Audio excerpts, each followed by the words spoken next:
Wraith Squadron marks a change in the X-Wing series. It is the beginning of a new arc, following the conclusion of the Back to War tetralogy, and moves the narrative from following Rogue Squadron to an almost entirely new cast of characters. Even the author changed, moving from Michael Stackpole to Aaron Alston. Wraith Squadron is the start of another unofficial tetralogy that chronicles the war against Warlord Zsinj, consisting of the 3 Wraith Squadron books and the courtship of Princess Leia. The Wraith Squadron books are action-packed and very funny. Wraith Squadron opens with the return of Rogue Squadron to Coruscant, being hailed as heroes for the overthrowing of Isard. As they enter the atmosphere, they find a rally awaiting them and are met in the air by a squadron of X-Wings led by Wedge Antilles and Hobby Clivian, claiming to be the actual Rogue Squadron, and that Wedge's group is nothing more than a Rogue Squadron.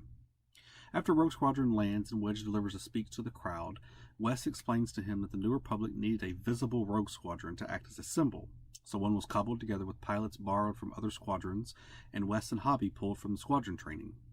Now that the Rogues were back, the pilots would go back to their home squadrons, and Wes and Hobby to Rogue Squadron. After an evening of celebration, Wedge approaches Admiral Ackbar with an unconventional idea to solve an area of oversight in the New Republic military that he has noticed. Rogue Squadron had been created as a fighter squadron that had commando skills that could be used when necessary, but they had been called upon for several commando operations since being formed. Wedge believes that a squadron of commandos that can also fly X-Wings proficiently would be useful. To make the squadron easier to form, Wedge intends on using washed-up pilots who are on their last chance before being kicked out of the military. After some back and forth consisting of threats and cajoling, he and Ackbar settle on a bet. If Wedge can make the squadron successful in 3 months, he can keep it. If not, he will finally accept the promotion he has turned down multiple times and join Ackbar's command staff. Wedge and Wes, who have been assigned to the new squadron, depart Home 1 and relocate to Folor Base to begin searching for pilots. While this is happening, Talon Squadron, newly trained and released by Wes and Hobby, travel on their initial mission under the command of Min Donis. Despite intel stating the area was clear of enemy forces, Talon Squadron is ambushed, killing all but Min, who barely escapes with his life. He returns with the report of what happened. Unbeknownst to the Republic, the corrupted intel was the result of an operation by Admiral Apwar Trigget, working on behalf of Warlord Zsinj and analyst Gara Petithel. Wedge and Wes begin interviewing pilots and settle on some promising candidates. Among those are Vort Sabinring, called Piggy, a Gamorrean test subject who had his intelligence raised beyond even human levels. Fallon Sandskimmer, a Tatooine pilot tired of living in the shadow of another famous pilot from Tatooine. Kel Tainer, a man with a grudge against Wes due to the latter being forced to kill his father during a mission back during the days of the Rebellion, and Min. After an initial round of training and exercises, 33 pilots are eliminated, leaving 10 squadron members, including those already mentioned, and Garrick Lauren, Ton Fannin, Tyria Sarkin, and Jesmond Ackbar, niece to Admiral Ackbar. Since they are unable to procure a complete group of 12, Wedge and Wes join with them for their initial operation. Wraith Squadron is assigned to a base on Folor, one of the moons of Commodore. The Wraiths continue to run training drills and get to know each other better, as well as their past misdeeds that place them on the verge of washing out. Prior to another training drill, Trigget learns of the rebel base on Folor and travels there with his Star Destroyer Implacable. He arrives in the middle of another training exercise. The Wraiths, along with Blue Squadron, scramble into action to buy the base time to flee the system. Through quick thinking, Kel is able to trick Trigget into thinking the Millennium Falcon is in system. Trigget decides to break off pursuit of the evacuating ships in order to capture the Falcon. Once the base is completely evacuated, Kel reveals the charade, mocks Trigget, and flees the system. While heading to a planet called Doldrums, Wraith Squadron is suddenly yanked out of hyperspace near Zobom, with all of their X-Wing systems and astromechs having been disabled and wiped. After getting their X-Wings back online, the Wraiths discover a new kind of bomb has been used against them, which uses a gravity projector to pull ships from hyperspace and an electromagnetic charge to disable their ship's systems. The Wraiths reason that there must have been some kind of automated contact component to alert whoever set the bomb that a new victim had been caught, meaning that they only have a limited time before company arrives with bad intentions. The Wraiths begin bouncing ideas off of each other and settle on an unorthodox plan.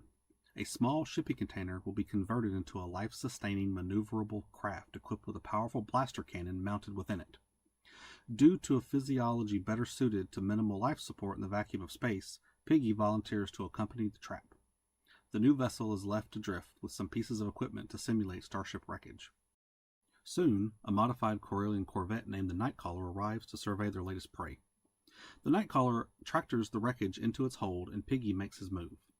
After a brief confrontation with two stormtroopers, Piggy turns the laser cannon to the ceiling of the ship's hold and fires. The cannon rips a hole in the hold and penetrates into the ship's bridge, immediately killing the captain, Zurel Darillian. Piggy demands and receives the surrender of the ship's crew. After poring through the files, they discover that the Nightcaller belongs to Trigget and was being used to act on behalf of Warlord Zsinj. Seeing as how no one knows the ship has been taken, Wedge decides to alter Wraith Squadron's mission. They will continue operating according to Zsinj's orders until they can gather enough intel to find the Warlord, as well as performing raids on some of the locations they visit to deprive Zsinj of the resources there. The Wraiths begin following the Nightcaller's itinerary, gaining valuable intelligence that gives them some idea of what Zsinj might be doing. The Wraith's computer expert, a Bothan named Grinder, manages to create a hologram projection of Captain Darillian that can be used for visual communications with any system they visit. The Wraiths meet with Admiral Akbar, who officially commissions the squadron and approves Wedge's new mission. The Wraiths travel to Outer Rim world Zartun, and Face, posing as an Imperial lieutenant, is given a tour of the facility, gathering intel for the commando squad in place in the forest outside. After he leaves and Nightcaller departs, the Wraiths move in to destroy the facility. Two probe droids attack the Wraiths and a firefight ensues. The Wraiths are able to escape using unorthodox tactics and destroy the facility. Later, after reviewing all the information they've gathered thus far, the Wraiths conclude that Zsinj is building an underground financial network to funnel money into his war effort and produce material for the war. With this new conclusion drawn, Wraith Squadron continues on its fact-finding sabotage mission. The next location of note to the squadron was an unnamed system designated as M2398, where they happen upon a pirate group and system. They are ambushed and are forced to fight. They defeat the pirate force but suffer their first casualty, Jesman Akbar. In addition to this loss, Min loses his R2 unit, Shiner, and falls into a near catatonic state. Tyria, who is modestly force-sensitive, is able to understand what the problem is, and with the help of some of the other Wraiths, seek to help him.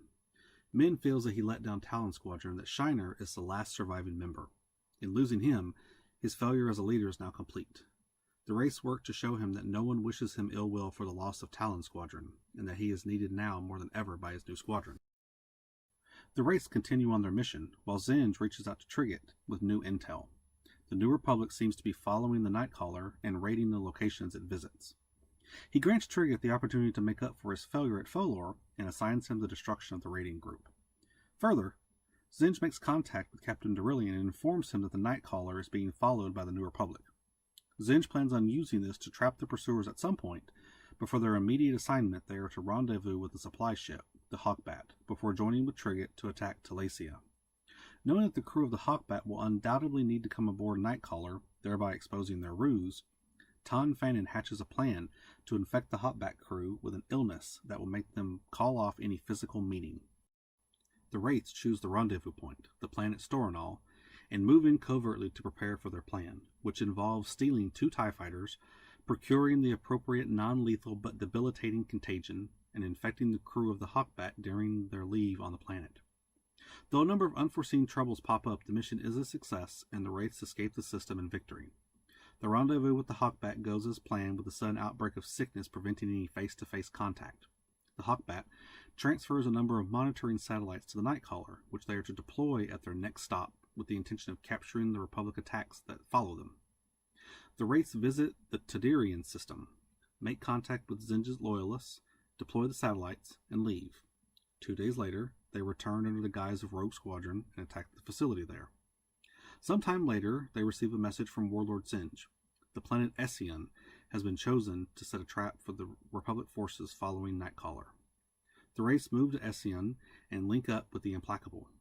Kel Tanner places a relay dish on one of the moons of Ysanne, and Face, in the guise of Darillian, convinces Trigget to station Implacable in the field of this dish to hide the signature presence of the Star Destroyer from the incoming Republic forces.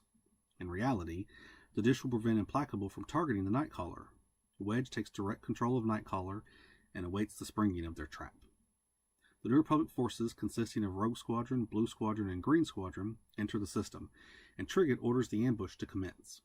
The Wraiths turn on Trigget. The Nightcaller activates its tractor beam and opens fire into the Implacable, while the Wraiths, 4 TIE fighters, destroy the Star Destroyer's bridge. The Wraiths' X-Wings are launched and begin bombarding the Implacable with proton torpedoes. The battle continues for some time, but the deciding factor is the bravery of Fallon's Sandskimmer, who flies her TIE fighter into the destroyed hull of the Implacable and begins firing laterally into its fuel cells. It becomes obvious to Trigget and Gara Petithel that the ship will not last.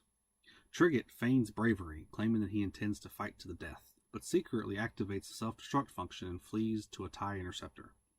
Gara, meanwhile, removes a number of disguises she was wearing, makes preparations for her cover, and escapes in Trigget's private escape pod.